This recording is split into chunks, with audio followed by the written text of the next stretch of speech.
Formula समझ आ गया था उसका। लॉग वाला भी क्लियर है? अच्छा जी। अब बट उसकी प्रॉपर्टी लिखे।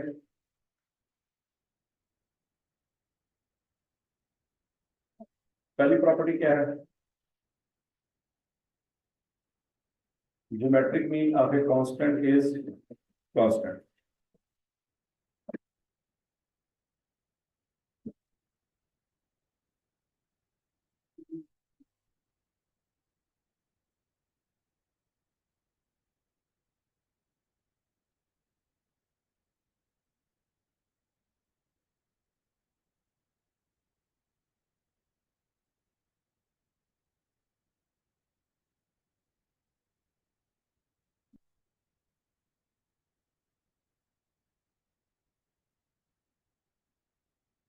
ठीक है भाई। देखो अगर सारी वैल्यू सेम हो उसका ज्योमेट्रिक मीन निकाला जाए तो क्या आएगा? हो जाएगा या चेंज हो जाएगा? दूसरी प्रॉपर्टी लिखें। Geometric mean can not be calculated when any value in the data is negative.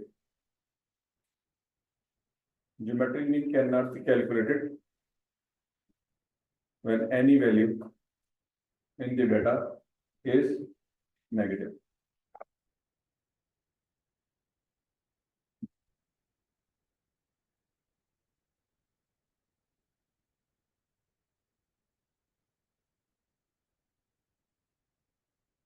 ठीक है जी। अब इसकी एग्जांपल लेते हैं बच्चों। फर्ज करें आपके पास डाटा मौजूद है 2468, तो इसका ज्योमेट्रिक मीन निकलेगा कि नहीं? बोलो बोलो बोलो। लेकिन अगर ये 2 माइनस में हो तो फिर क्या मसला है?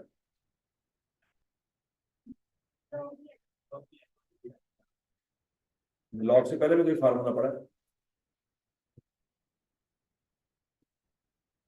हाँ जी, क्या मसला है? हाँ जी।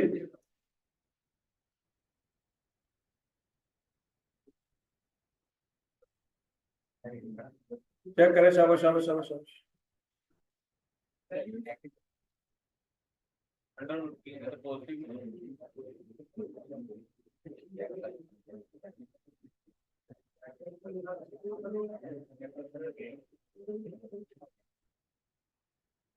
हाँ जी।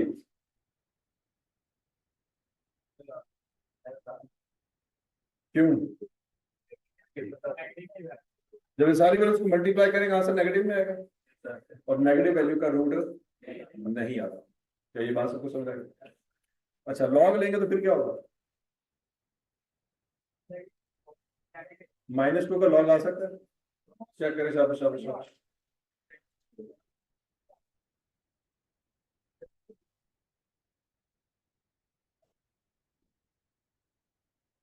-2 का लॉग भी पॉसिबल नहीं है। तो दोनों तरीकों से आंसर नहीं आएगा। ये नहीं कि एक से आएगा दूसरे से नहीं आएगा। और समझ आएगी बात? अगला point. Geometric mean is managed when any value in the data is 0।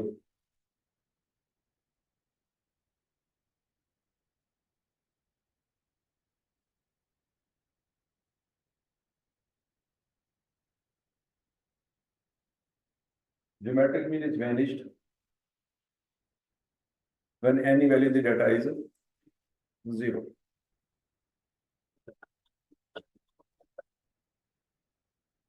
अब जरा देखते हैं बच्चों, अगर ये -2 की जगह मैं 0 लिख दूं तो क्या होगा? सब कुछ 0 हो जाएगा। और अगर 0 का लॉग ले रहे तो 0 आएगा।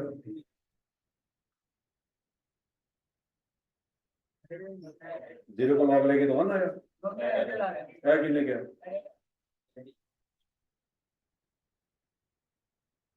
तो समझ आएगी सबको? तो बच्चों अगर डाटा में एक वैल्यू भी 0 हो जाएगी तब भी ज्योमेट्रिक मीन पॉसिबल। लेकिन बच्चों याद रखना, अगर डाटा में वैल्यू 0 हो जाए तब भी अरिथमेटिक मीन पॉसिबल है। सोचो। और अगर वैल्यू नेगेटिव है तभी arithmetic mean, geometric mean he निकलेगा लेकिन अरिथमेटिक मीन निकल सकता। Point number 4, geometric mean is best average for percentages, rates, proportions, return on investments and index numbers.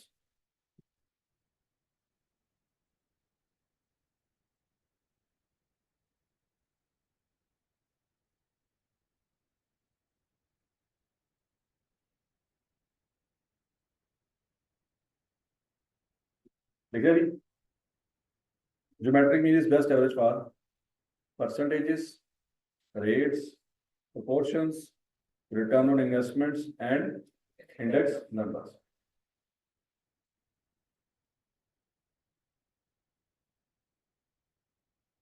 Return on investment हमने पढ़नी है चैप्टर नंबर 5 फाइनेंस में, और इंडेक्स नंबर पढ़ना है हमें चैप्टर नंबर 9 में।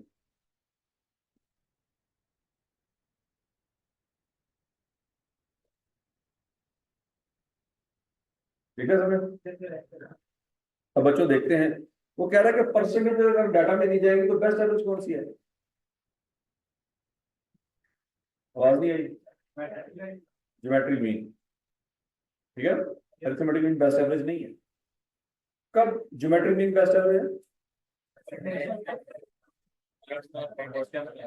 हाँ जी,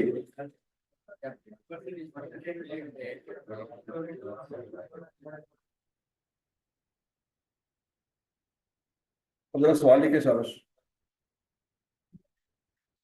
A person got increase in his salary.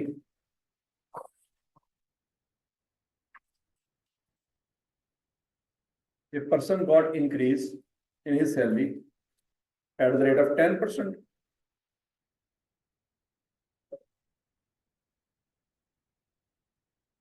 at the rate of 10%, 6%, and 14%.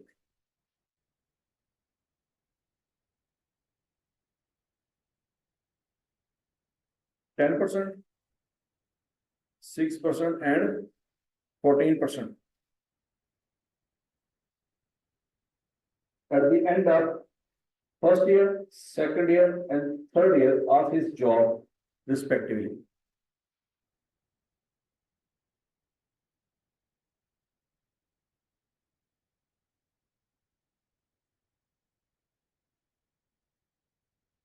At the end of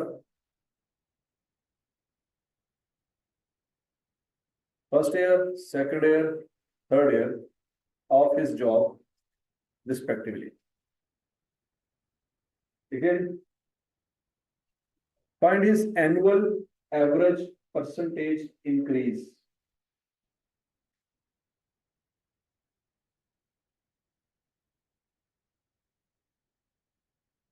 Find his annual average percentage increase. ठीक है हमने?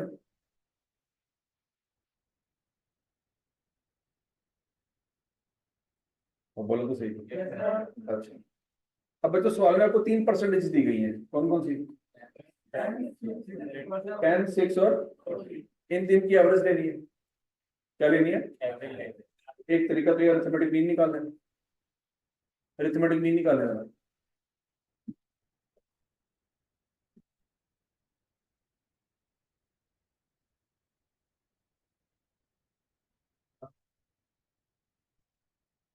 अरिथमेटिक मीन निकालना शाबाश।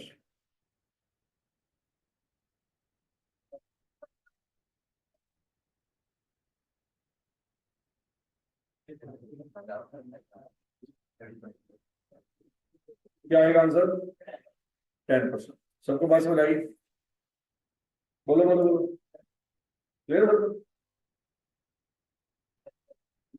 तो क्लियर है? अच्छा, अब बच्चों अभी भी हमने पढ़ा कि अगर सवाल में परसेंटेजेस होगी, अगर सवाल में परसेंटेजेस होगी तो अरिथमेटिक मीन सही आंसर नहीं है। ये बात सबको समझ आई? अच्छा जी, अब अगर परसेंटेज है तो कौन सी एवरेज बेस्ट एवरेज है? Geometric mean. तो बच्चों फिर हमें ज्योमेट्रिक मीन लेना चाहिए।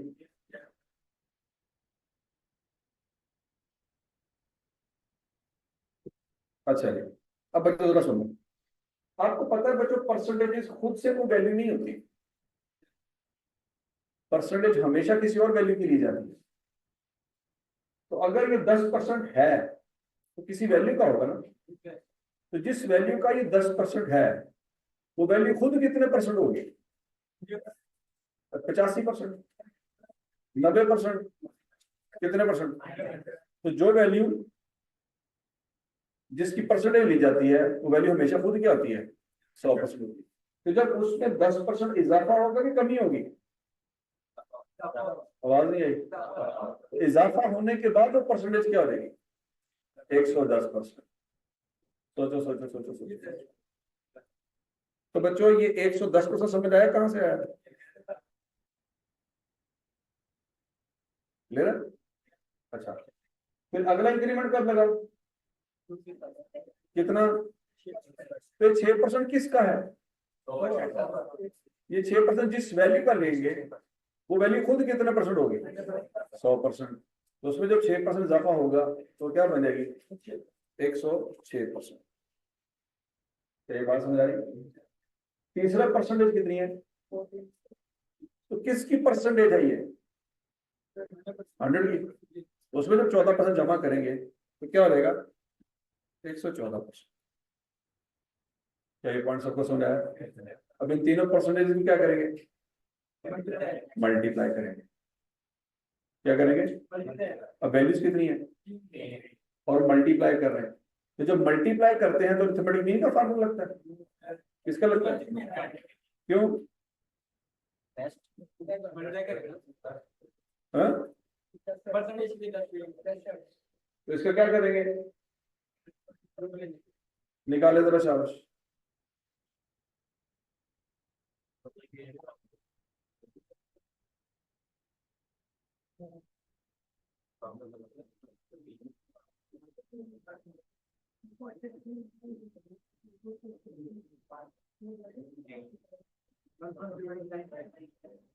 वन पॉइंट 0,995 ऐसी है।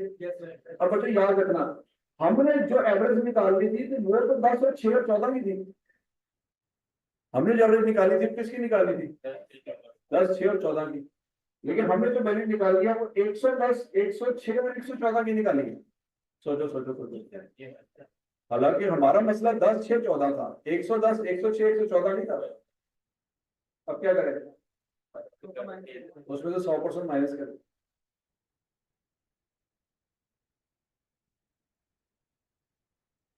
तो क्या आंसर आएगा?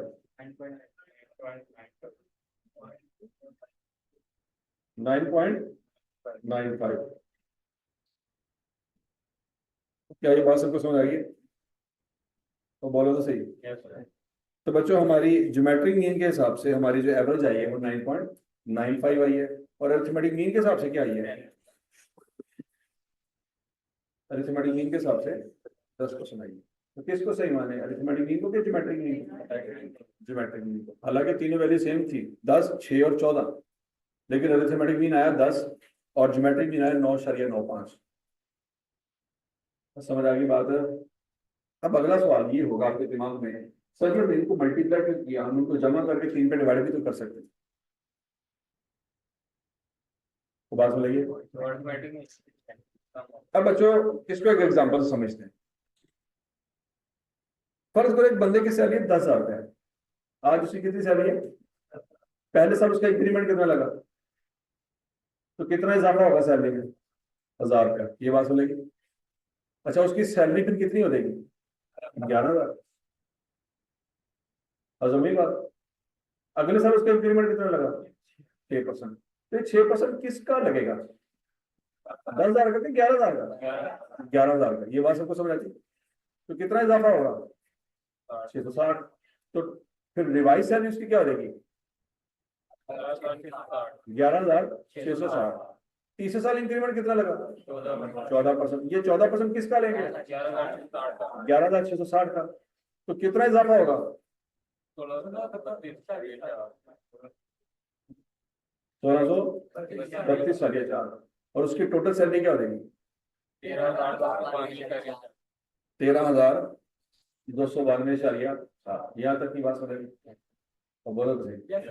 तो 3 सालों में उसकी सैलरी 10,000 से कहाँ पे चलेगी?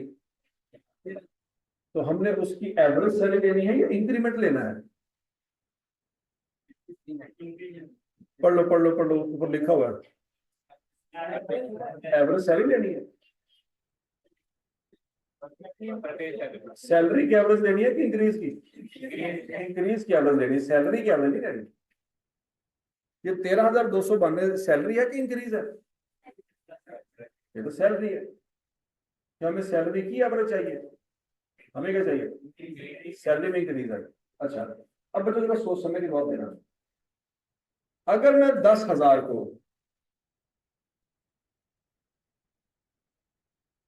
अगर मैं 10,000 को इस तरह से लिखूं, 10,000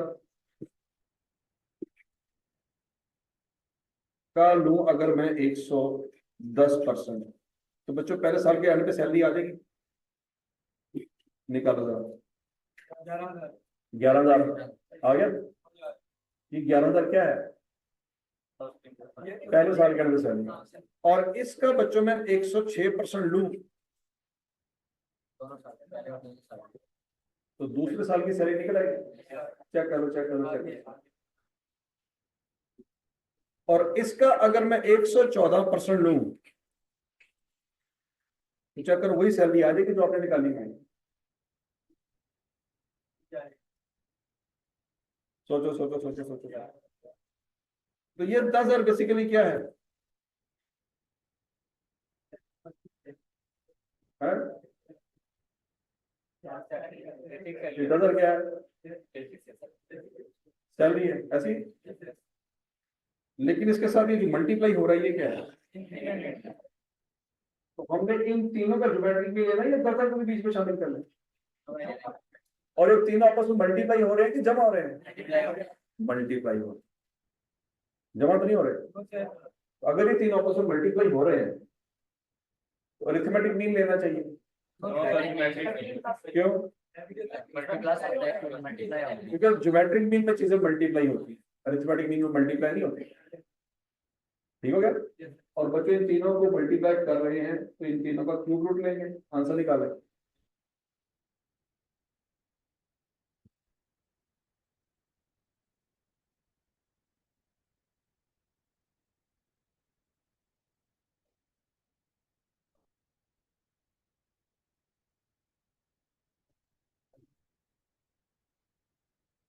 हाँ जी,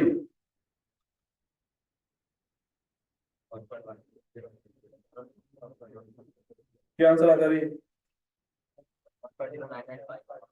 1.0995।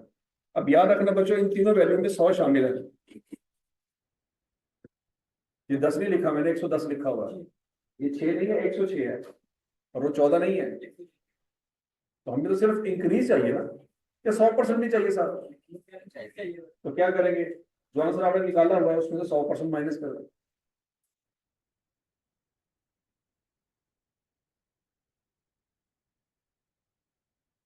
और समझ आ गई है? इस तरह से करने से बच्चों वही आंसर आता है जो आपने निकाला था, 13,292.4। पहले तो ये चेक कर लो क्या इस पे ईमान है, ये हमें सही आंसर दे रहा है। हमने स्टेप बाय स्टेप आंसर निकाला था। तीसरे साल के अंदर सैलरी कितनी थी? 13,292.4। और वही आंसर यहाँ से भी आ रहा है, ऐसे ही है ना?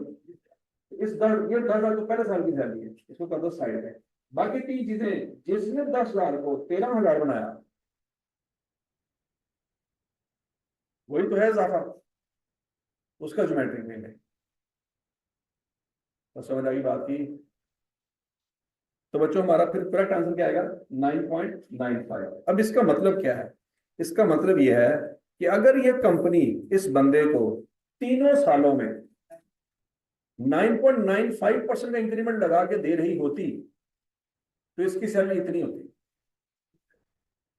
सोचो सोचो सोचो सोचो। तीनों जगह पे एक ही वैल्यू आ रही होती। पहले साल में उतना इंक्रीमेंट लगता है, दूसरे साल में उतना लगता है, तीसरे साल भी उतना ही लगता। तो तीसरे साल के एंड पे उसकी सैलरी 13,292.4 ही होनी चाहिए। अभी हम साबित करते हैं कैसे। अब बच्चों फर्ज करो पहले साल उसकी सैलरी थी 10,000। कितनी सैलरी थी? 10,000। उसमें इंक्रीमेंट लगा दी 1.095 का। कैलकुलेट करें थोड़ा सा बच्चों। 1.0995, या आप ऐसे भी लिख लें 10,000 इंटू 109.95%। पहले साल कितना इंक्रीमेंट लगा जी?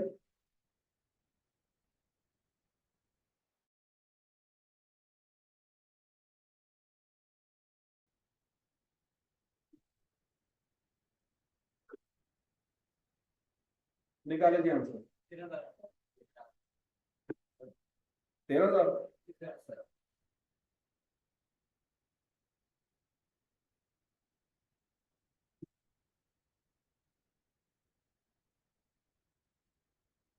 13,000 एग्जैक्ट।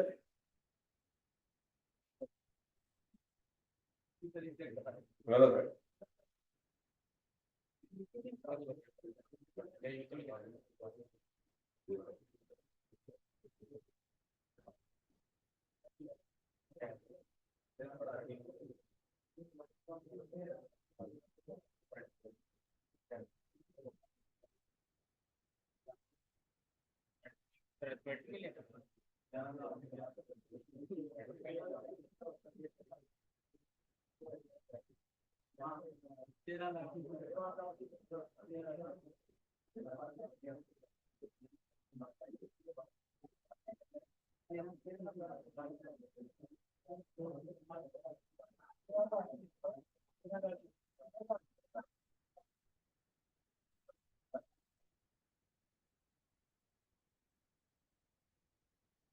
तेरह हजार 310। समझ आइए नहीं? अगर अरिथमेटिक मीन सही होता तो फिर 3 सालों बाद उतना ही आंसर आता जो हम पहले निकाल के बैठे थे। हमारा वैसे आंसर क्या आ रहा था? 13,292। लेकिन अरिथमेटिक मीन से हमारा आंसर क्या आ रहा है?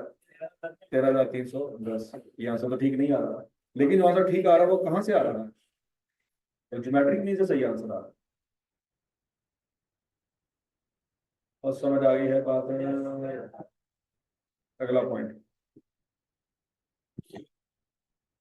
अब बच्चों फर्ज करो सवाल आपको दिया जाता है, a car decrease in the value at the rate of 10%, 6% and 14%।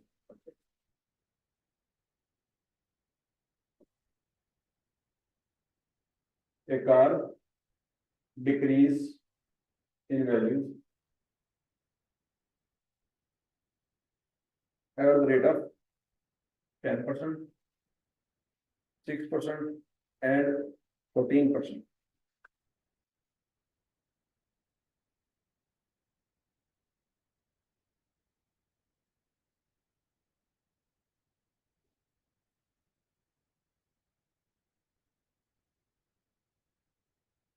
At the end of first year, second year, and third year, respectively.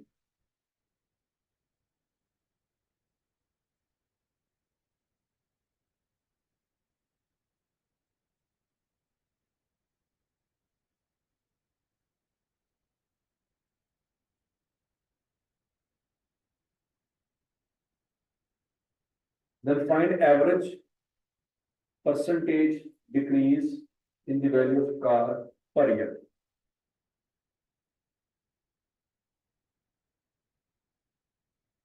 Average percentage decrease in the value of car per year.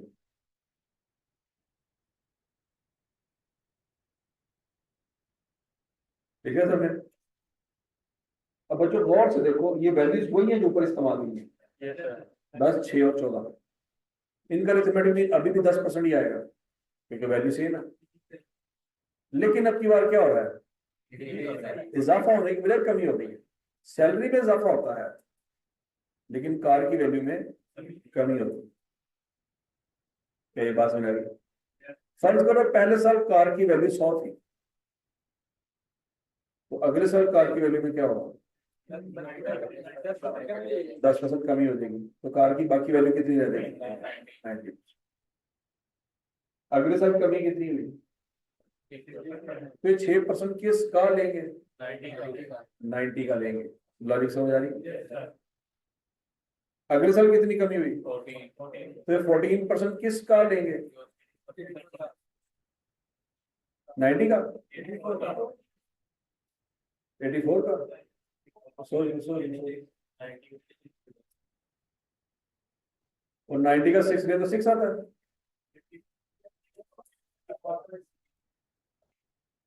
शाबाश शाबाश शाबाश शाबाश।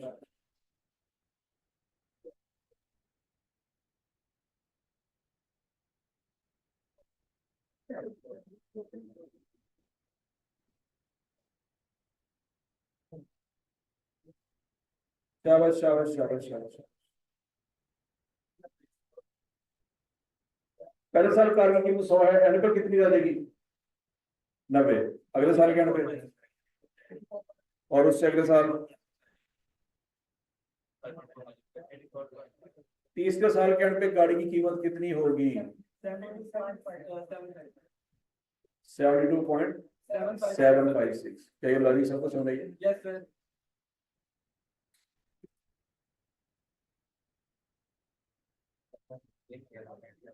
मुझे बताओ ये 90 कैसे निकाला आपने? 10% लिया तो 10 आता है, 90 थोड़ी आता है। तो क्या किया? माइनस किया। क्या प्लस किया? माइनस किया। माइनस क्यों किया? कमी आ रही है इसलिए माइनस किया। तो बच्चों मैं लिख सकता हूँ 100 इंटू 100% माइनस 10%। चेक कर दो, 90 आंसर आएगा।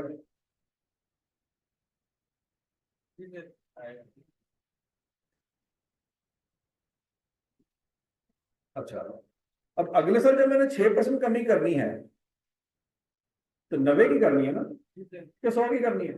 90 की करनी है। तो आंसर क्या आएगा? 84.6। करके देखो बच्चों जरा, 100 माइनस 6, क्या 84.6 आंसर आता है?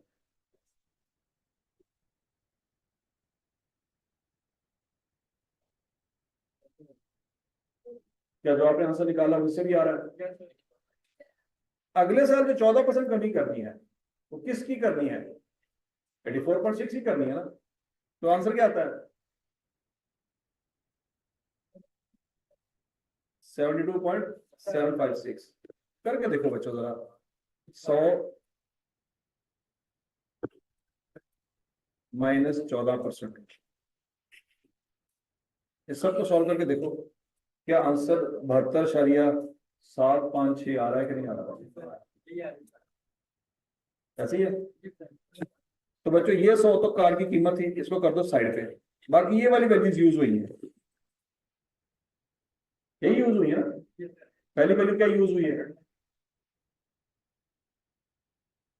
पहली वैल्यू क्या इस्तेमाल हुई है? आवाज नहीं आ रही। तो क्या इस्तेमाल हुई है? मर गए सारे। पहले चेक करो, अखा है ना, अखा चेक करो जरा पहले, क्योंकि नजर पे आ नहीं रहा। पहली वैल्यू क्या इस्तेमाल हुई है? 90%। अन्य सोचो जरा, ये 100 को किससे मल्टीप्लाई किया कि 90% आंसर आया? 10 से। और गूंगे हो बोलो तो सही, क्या 100 को मैंने 10 से मल्टीप्लाई किया था तो 90 आंसर आया था? माइनस किया था। तो मैंने सादा पास में किससे मल्टीप्लाई किया था? 90% से। सोचो किससे किया था? अगले साल मैंने 90 को किससे मल्टीप्लाई किया होगा कि 84.6 आया होगा? 6 से। 94 से। सोच लो सोच लो सोच लो, करके देख लो। कैलकुलेटर पकड़ो, सॉल्व करके देखो। सारे इंजीनियर उत्तर थले होने लगे सारे, इन्होंने बड़े बड़े प्लाजा बनाने से। मेडिकल वाले तो चलो वैसे ही फार्म है, इंजीनियर के भी हालात कोई अच्छे नहीं है। हाँ भाई, 90 को किससे मल्टीप्लाई करें कि 84.6 आए। 6% से मल्टीप्लाई करने से आंसर नहीं आना। 94 से करेंगे तो मल्टीप्लाई करेंगे तो आंसर आएगा। अच्छा जी, फिर उसके बाद बच्चों इसको किससे मल्टीप्लाई करें कि 72.75 आंसर आएगा। 86%। सोच लो सोच लो।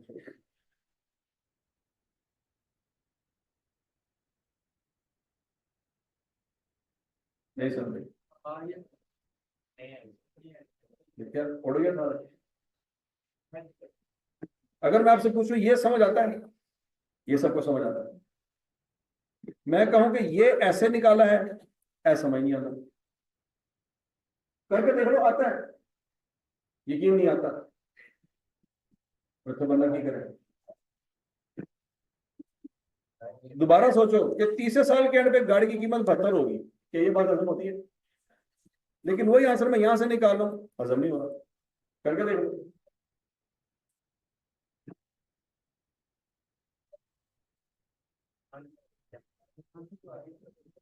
अब कैलकुलेटर ऐसी बात कर रहा है जो आपके दिमाग में नहीं बैठ रहे। अब आप कह रहे दिमाग मेरा सही है, कैलकुलेटर गलत है। यहां से आपके दिमाग की और कैलकुलेटर की लड़ाई शुरू होती है। हाँ भाई, दिमाग को धोखा दे सकता है, कैलकुलेटर तो नहीं दे सकता कम से कम। तो आज से ऑनवर्ड आपको यकीन हो जाना चाहिए कि मैं गलत कह सकता, कैलकुलेटर गलत नहीं कह सकता।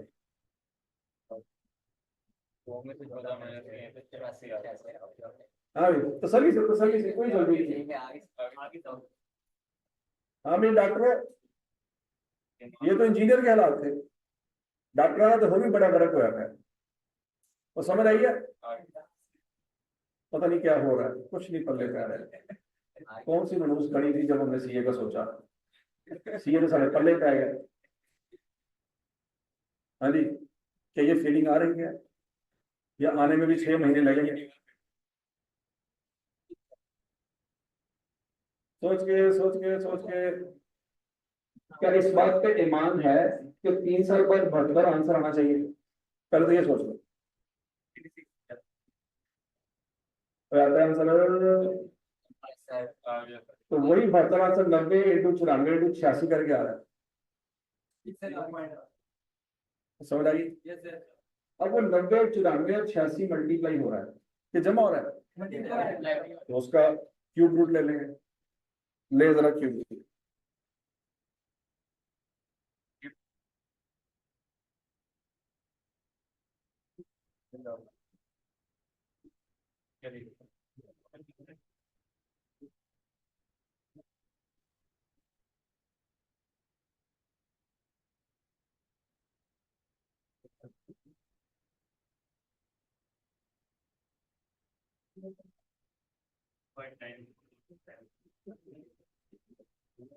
हाँ जी, कोई आंसर आ गया? क्या आंसर आया? 0.8994। सबका आंसर आ गया। अच्छा मुझे ये बताओ कि जो 72.75 आपने आंसर निकाला था, कितने रुपए की कमी आई है गाड़ी की कीमत में? नहीं, इतने रुपए की कमी नहीं आई। ये 72 फिर क्या है?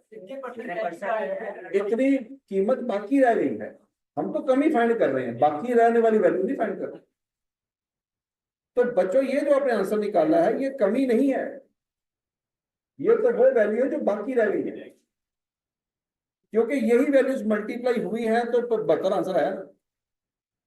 90 94 और 86 को मल्टीप्लाई किया है तभी तो आके आंसर 72 क्या आया ना। बात समझ आती है ना? अब गूंगे बोलो तो सही।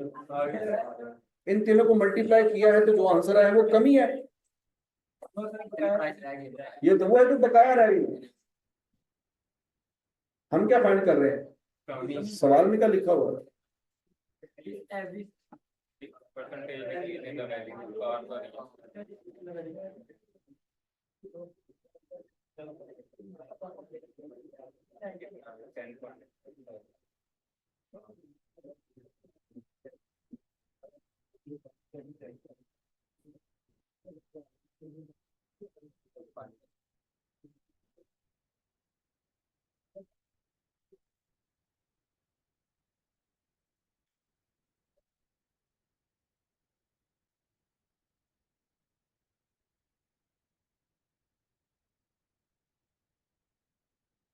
सवाल में क्या लिखा हुआ था बच्चों?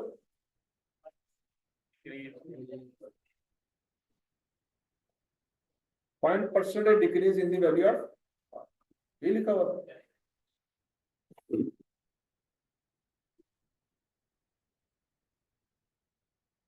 तो जो 89.94 आया है ये डिक्रीज नहीं है, ये तो रिमेनिंग वैल्यू है, हमें चाहिए डिक्रीज। तो डिक्रीज कैसे आएगा बच्चों? इस 89 को हमने देखना है कि कहां से कहां आके गिरी। इनिशियल वैल्यू क्या थी? 100। अब कितनी है? तो कितनी कमी आई? 10.06। ये है डिक्रीज।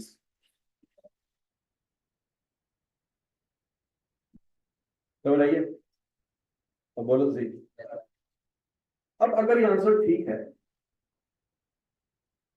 तो इससे भी आंसर 72.75 आना चाहिए 3 साल बाद। सोचो सोचो सोचो सोचो, आना चाहिए ना आंसर, अभी तो साबित होगा ये आंसर ठीक है। मतलब सादा अल्फाज में पहले साल कमी कितनी आ रही थी बच्चों गाड़ी की कीमत में? पहले साल कमी कितनी आ रही थी? 10%। हम कहेंगे पहले साल कमी 10% नहीं आई, 10.06% आई। अगले साल कमी कितनी आई? हाँ जी, 6%। हम कहेंगे अगले साल कमी 6% नहीं आई, 10.06% आई। और तीसरे साल कमी कितनी आई? 14%। हम कहेंगे 14% नहीं आई, 10.06% आई।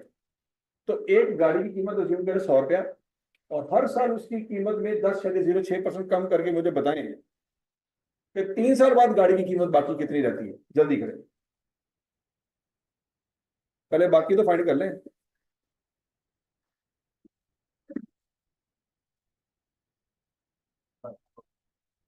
शाबाश शाबाश शाबाश।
क्या आंसर आ गया? आपका आंसर आ गया? चेक करो चेक करो चेक करो, शाबाश। और बोलो तो सही, कैसे चेक करेंगे बच्चों?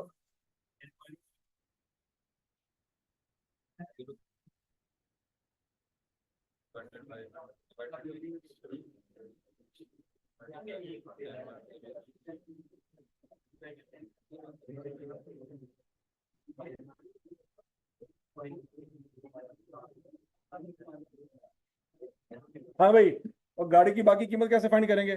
100 रुपया गाड़ी की कीमत पहले दिन थी, पहले साल कितनी कमी आई? 10.06। अगले साल भी 10.06। और अगले साल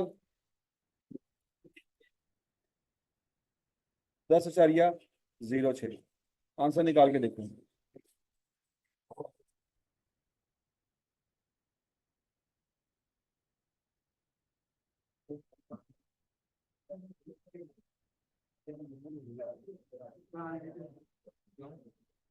ए, फहीम को बुला जरा, जल्दी कर जल्दी, 2 मिनट के अंदर अंदर।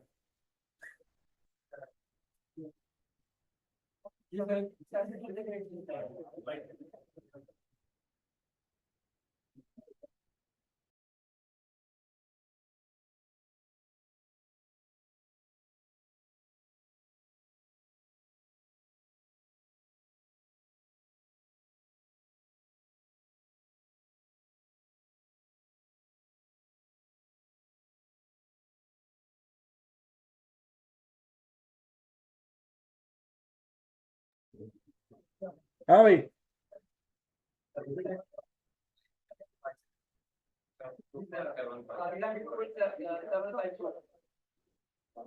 आ गया आंसर 72 पॉइंट।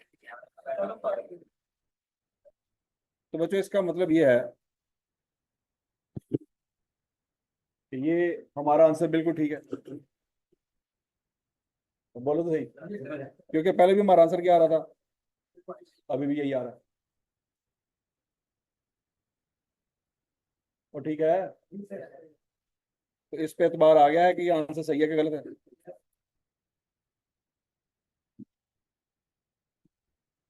और समझ आया किसी ने कि नहीं पल्ले पे नहीं पल्ले पे, नहीं तो बंदा मैक्सिमम की कर सकता। आप गाड़ी की कीमत अज्यूम करें 10 लाख, ठीक है, आपको तो यकीन नहीं आ रहा कि गड्डी 100 रुपए की भी हो सकती।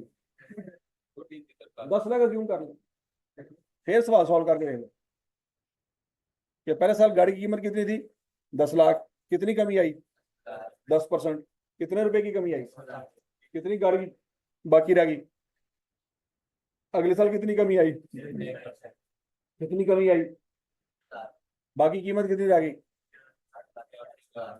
अगले साल कितनी कमी आई। अब बोले तो सही, कितने रुपए की कमी आई, बाकी कीमत कितनी रह गई, 7,27,500। अब मैं आपसे ये कह रहा हूं कि यही कमी 10 लाख रुपए की गाड़ी है, उसमें हर साल इतनी कमी करें, क्या कितनी, 10.06%। इस 100 की जगह 10 लाख रख लें, क्या रख लें, 10 लाख रख लें, तो 3 साल बाद आपकी गाड़ी की कीमत 7,27,560 आ जाएगी।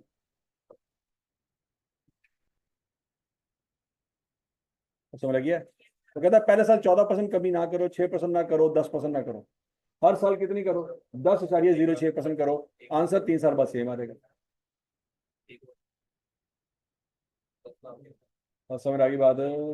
अच्छा, अब मजे की बात यह है कि बच्चों ये तीनों परसेंटेज सेम थी जो ऊपर वाले सवाल में। कौन कौन सी? 10, 6 और 14। लेकिन ऊपर आंसर क्या आ रहा था, ऊपर आंसर क्या आ रहा था, 9.9। अब वही परसेंटेज यहाँ पे हैं, लेकिन यहाँ पे आंसर 9.95 नहीं आ रहा, 10.06 आ रहा है। इसका मतलब है ज्योमेट्रिक मीन इंक्रीज डिक्रीज को भी अकाउंट फॉर करता है। लेकिन अगर इन दोनों सवालों में अरिथमेटिक मीन लिया जाता तो वहां पे भी 10% आता, यहाँ पे भी 10% आता। अरिथमेटिक मीन इस चीज को समझ नहीं सकता कि भाई इंक्रीज हो रहा है या डिक्रीज हो रहा है। ज्योमेट्रिक मीन इस बात को समझ रहा है, इजाफा हो रहा है या कमी हो रही है। तो समझ आ गई है जी? चलो जी, आज के लिए इतना ही काफी है, कल इंशाल्लाह से आगे कंटिन्यू करेंगे।